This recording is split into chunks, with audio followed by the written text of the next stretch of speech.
CliffCentral.com.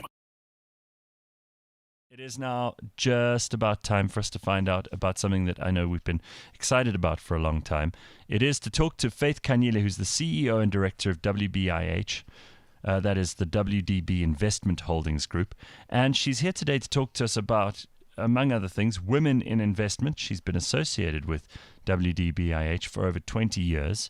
Her extensive experience in financial services, in corporate and investment banking, in strategy development and leadership are some of the things we want to talk to her about.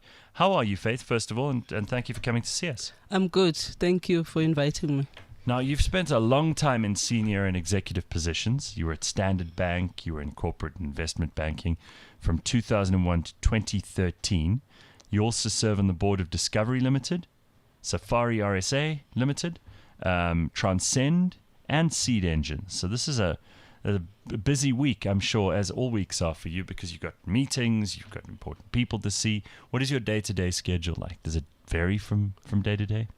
Yes, it does, but basically it starts quite early, around 6 in the morning, and basically, do some gymming, exercise, or running. And then, then hit the road, go to the office, and then it's meetings after meetings. Now, you were also with Brait Private Equity for 5 years before you joined Standard Bank. How did you start off, though? I mean, where did it all begin for you? So for me, it all began, I guess, when I was still growing up. I grew up in KwaZulu-Natal. I was born there. And my parents were in business. They ran a small shop in the community. And I guess that's where the seed of becoming a businesswoman was planted. So I went on to study economics and finance in university. Studied MBA. And basically from there, I started my career in private equity and then investment banking. And then, develop from there to being a leader and basically doing what I'm doing today. Now, it sounds like such a cliched thing because it probably is true, but investment banking and the world of finance is quite a male environment, right? There are not a lot of women, and the women that are in there are fiercely competitive. And for a lot of people, not just women, it's a very intimidating world. Did you find it that way, or was it always exciting for you in the kind of environment that you thrived in? It definitely was challenging, Gareth. And I mean, I remember my first job, when I joined Brait. I joined them when they just started the company. I was basically, the first woman, and for a while, only woman. Surrounded by men.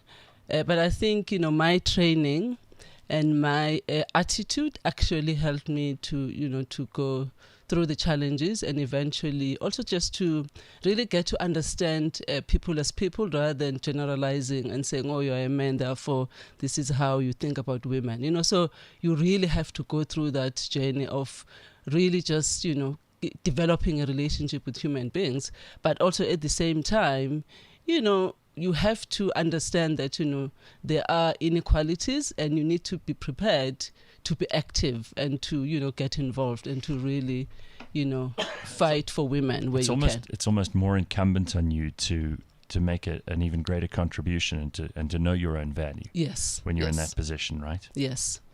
Now, this is amazing. I was interested in the recent analysis by BCG that showed that where women and men were participating equally as entrepreneurs, global GDP could increase as much as 3% to 6%. Yeah. Achieving this could boost the global economy by $2.5 trillion, according to this survey by BCG. Now, what do you think it would take to enable this in South Africa, where analysis shows that the entrepreneurial gender gap is in fact widening? Rather jarring, that's considering Roland Berger's work, Women in Africa, Entrepreneurship has posed, that the continent is one of the highest female entrepreneur rates globally. We obviously know that these things are considerations that are worth spending a bit of time on in South Africa. Yeah. If we could bring more women into business, and if we could find ways to encourage women entrepreneurs and also support local businesses, this could perhaps be a major cash injection to the economy. Yes. And I mean, Gareth, you obviously are aware of the challenges that this economy faces, where, we're growing less than 1%. But I think the biggest untapped potential is exactly, the females, because, I mean, if you, for example, look at the women's absorption or participation in the workplace, they represent 52% of the population, but their participation is about 45%. So that's one.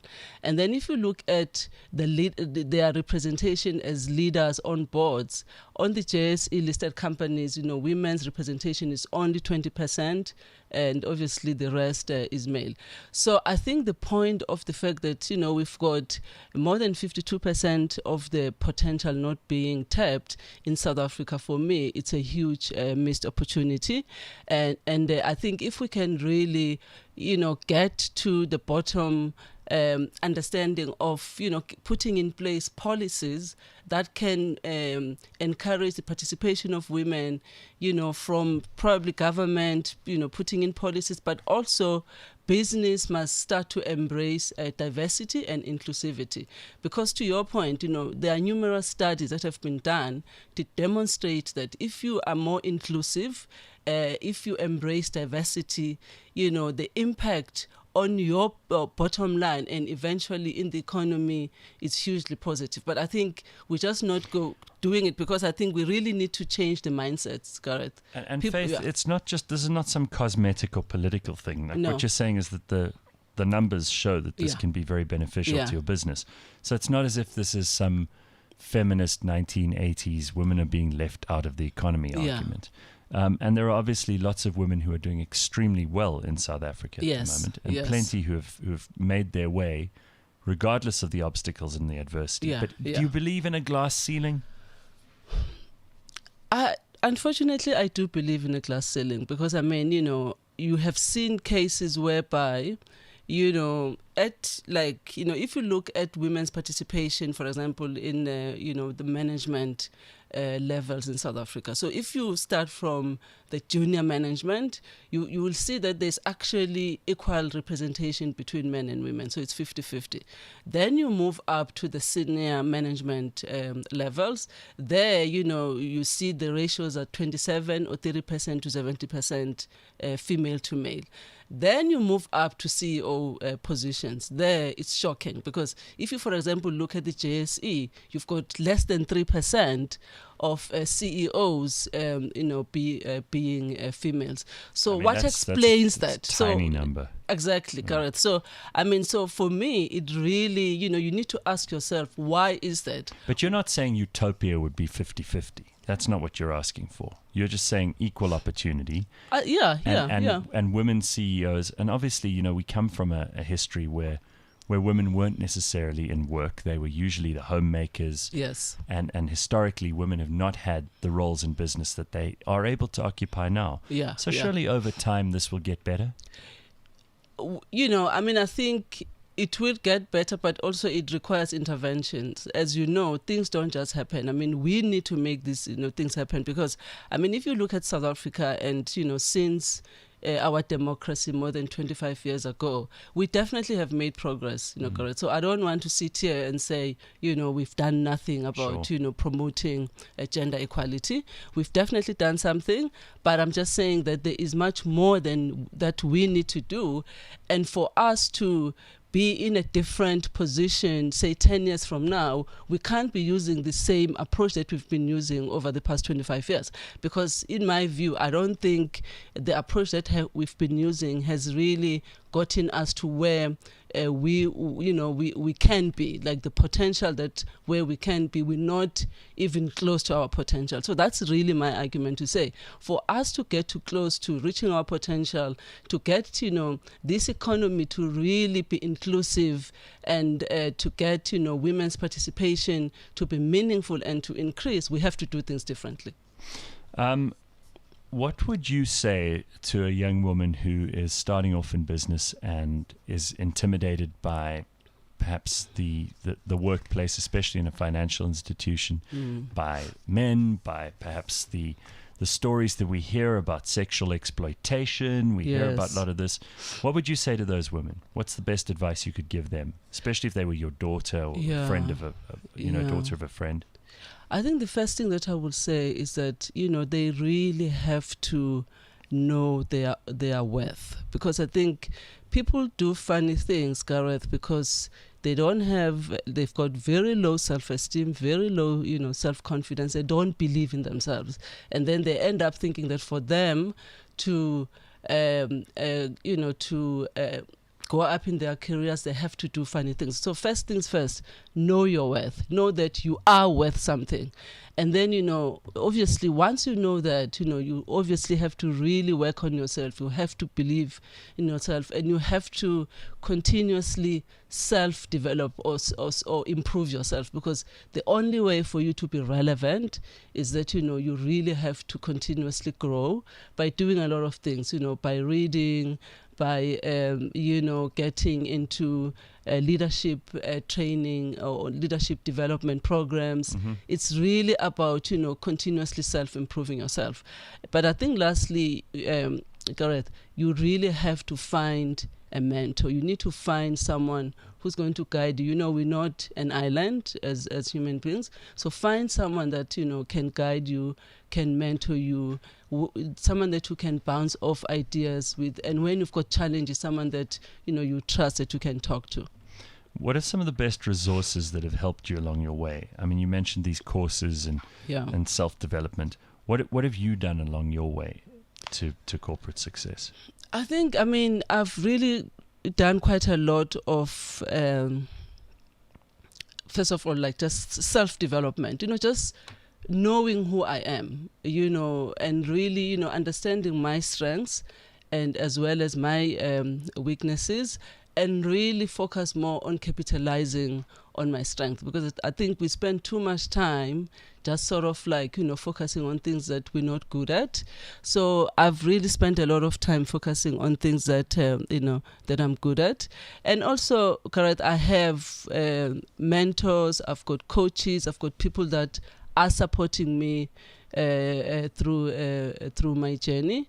And lastly, I really try to read a lot. I read widely, not just in my field, but outside of my field, because you really have to be aware of your environment, political, social, globally, for you to to be relevant and to contribute meaningfully. Now, we are in an interesting situation in South Africa. You mentioned already that our growth rate's very low. There are obviously gaps in South Africa for people to come up with great new products and great new services and to solve people's problems, obviously, which is that's the best way to do business, because people are prepared to pay if you develop something that can solve their problems. How well placed do you think South African women are to take advantage of these situations? I think we are extremely well placed. I think if you look at some of the initiatives that first, government and then, the private sector have put in place. For example, the Section 12J schemes whereby, business and government are investing or are promoting the investment in small and medium-sized businesses. And, as we all know, I think, you do find a lot of women in that small and medium-sized business space. So I think the fact that there is now funding available and also there is enabling legislation really creates opportunities for those entrepreneurs that have got innovative ideas and that can really, to your point, come up with ideas that are solving community or social issues. So I think women really just need to understand that the opportunities are there, funding is there, but they also have to make sure that, they are prepared and also they link themselves to the ecosystem. I think lots of us can tell from your CV that you've been to many places and done many interesting things. What is it that keeps you waking up early and keeps you excited about work? The work that I do at WDB is really, for me, it's such a privilege to be in a position whereby, I am making an impact on the lives of others.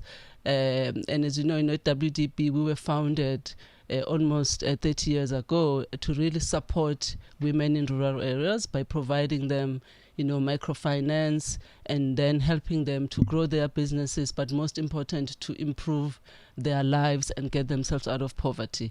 And for me, that's really what keeps me, alive, to know that I'm not just waking up to earn a paycheck at the end of the month. I'm actually making an impact on someone's life. That's amazing. Thank you so much for spending some time with us this morning, and thank you for sharing your story with us. It is Faith Kanyile's story that we're hearing this morning, CEO and Director of WDB IH, that's WDB Investment Holdings, and she's been associated with them now for over 20 years. It's a long time. You're not bored at all, huh? No, I'm not. Loving it. Yes. It's amazing. Well, thank you very much.